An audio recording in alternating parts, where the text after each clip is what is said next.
Western State Sports, also known as the Amarillo Territory, was a professional wrestling promotion headquartered in Amarillo, Texas.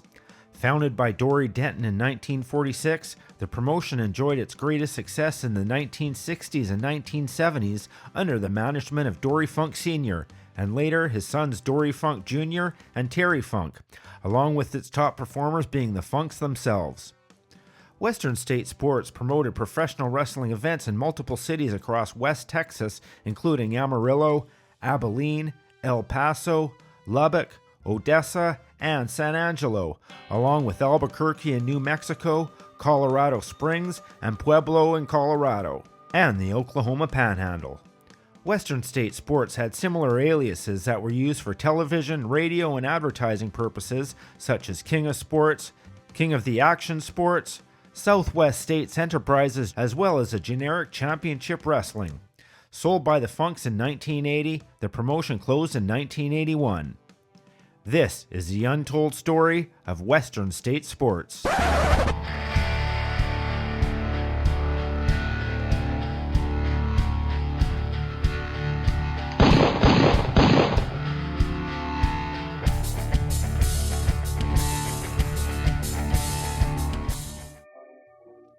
It was 1912.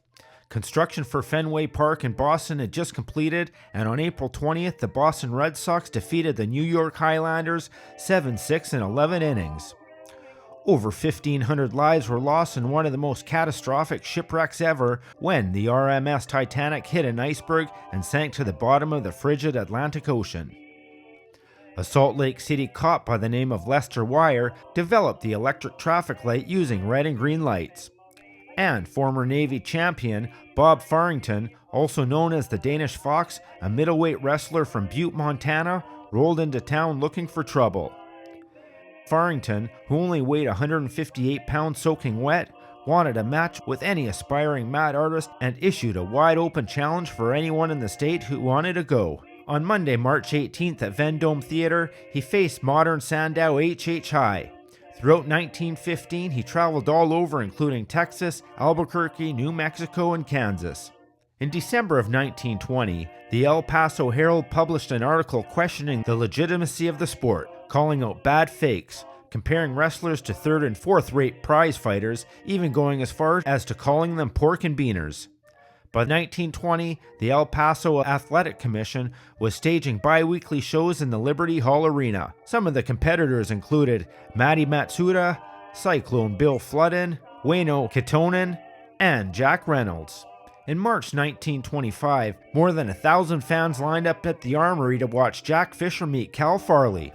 Also on the card, Amarillo's own Chief Wow Wow faced Bill Cannon.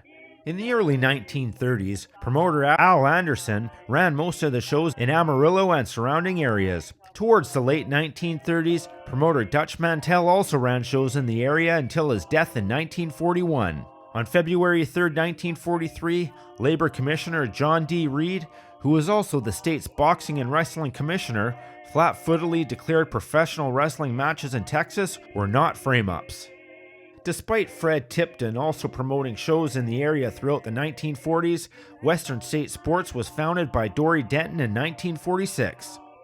Dory was the younger brother of former world heavyweight champion Dean Denton, who as an amateur was the first ever to win 4 letters in wrestling. He wrestled professionally until 1951. The wrestling business was struggling, and even though Dean had legit skills as a shooter, he was well past his prime, so he reluctantly retired. For years, he was the owner and operator of the Turf Club, a bar in Hayward, California. In late 1957, Denton attempted suicide by throwing himself in front of a moving train. He jumped over the tracks and was just grazed by the locomotive. He suffered only minor injuries. 2 months later, in February of 1958, Dean Denton hung himself in the back room of his bar. His body was discovered by his wife and son. No suicide note was left on the scene. Dean Denton was just 49 years old at the time of his death. Regulars in the area around this time included Gentleman Danny McShane, Dory Funk Sr., Wayne Martin, Sailor Dick Trout, Monty Ledoux, and Hustlin' Eddie Gideon. Dory Denton staged his first show at the Tri-State Fairgrounds on March 14, 1946, making the first professional wrestling show to be held in Amarillo in over 5 years. Local wrestler Lobo Brown also promoted shows, but did so with the cooperation from Denton, who even appeared as a guest referee. In later years, Lobo Brown got into selling cooler covers, weaning pigs, ran his own air conditioning service, and even owned a restaurant. Lobo Brown was nicknamed the Wolfman because he wore a goatee, something very few did in those days. He passed away in 1997 and had tons of wrestling memorabilia which still floats around his hometown of Clovis, New Mexico, in antique stores, pawn shops, and even garage sales and swap meets. By 1948, 2.5 hours of wrestling matches aired on KVAI radio. Also in 1948, Dory Funk Sr. became superintendent at the Texas Boys Ranch and created an amateur wrestling program as a sport for all kids on the ranch to participate in. According to Dory Funk Jr., his first experience in wrestling was at the age of 7. In October 1951, Southwest States Enterprises joined the National Wrestling Alliance. The NWA enforced territory ownership, meaning that once an alliance-affiliated promoter laid claim to an area, he was untouchable. If another promoter attempted to run a competing promotion, the entire NWA would be turned against them. The National Wrestling Alliance originally was an outgrowth of the National Boxing Association. The NWA was set up by state athletic commissioners and was designed to keep wrestling on the level. But in reality, those involved were more interested in political power and the mighty green dollar more than anything else. They would watch the business from a distance, intervene when it was convenient, but most of all, they sat back and collected the money for little in return. In 1955, retired wrestler Carl Doc Sarpolis purchased Western State Sports from Denton for $75,000. He offered Dory Funk Sr. the opportunity to buy into the promotion, which he accepted. In addition to booking the promotion, Funk was also its biggest star, and he held the North American title on at least 10 occasions. Because Funk was a grappler himself, ownership stake was kept out of the press, but insiders knew how much power he had. Sarpolis was elected president of the NWA in 1962.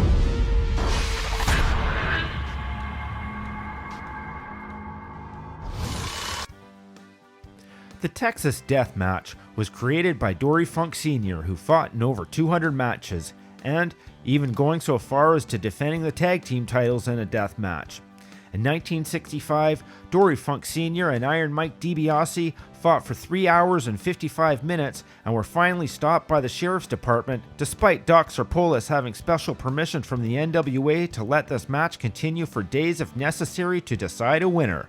The only stipulation added by the NWA is that if the match go over the 1 hour mark, a doctor be called in to check on the heart and respiration of the contestants every 15 minutes to avoid a fatality in the ring.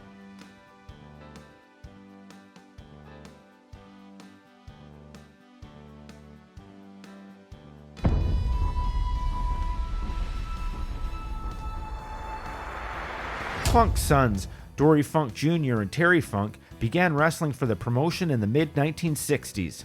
Other stars included Ricky Romero, the Red Raider, Art Nelson, Dan Miller, Don Curtis, Ox Allen, Tokyo Tom, Sputnik Monroe, and Pancho Pico. After Sarpolis died in 1967, Dory Jr. and Terry purchased his shares from his widow, giving the Funks full ownership of Western State Sports. In the early 1970s, the Funks developed a working relationship with Giant Baba, owner of All Japan Pro Wrestling. A talent exchange between the two promotions saw Japanese wrestlers such as Genichiro Chenryu and Jumbo Tsuruta wrestle for Western State Sports.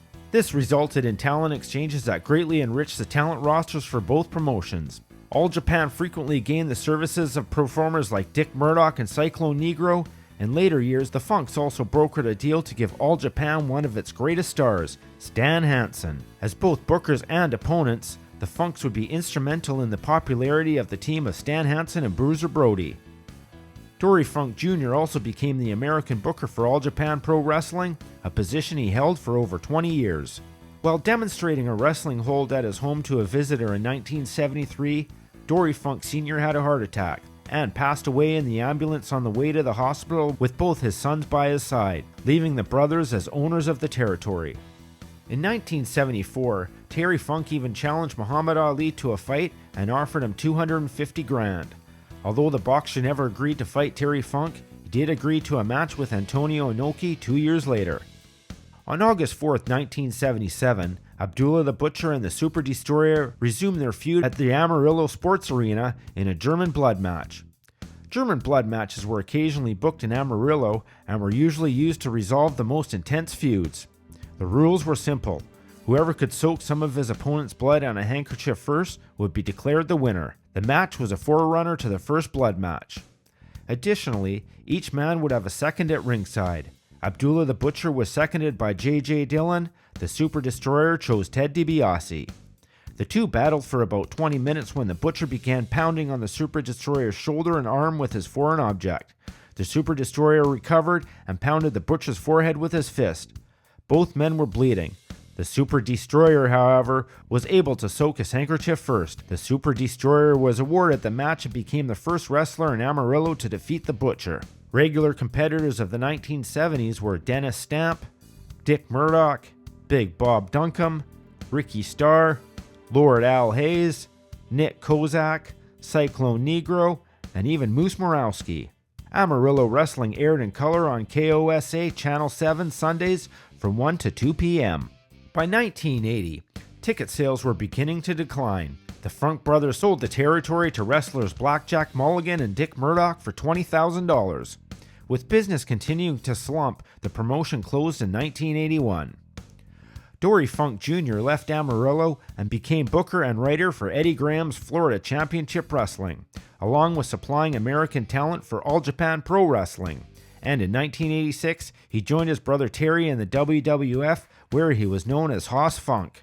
Western State Sports aired an hour-long television program on KFDA-TV Channel 10 each Saturday afternoon. The program aired in West Texas along with New Mexico and Colorado. That was the untold story of Western State Sports.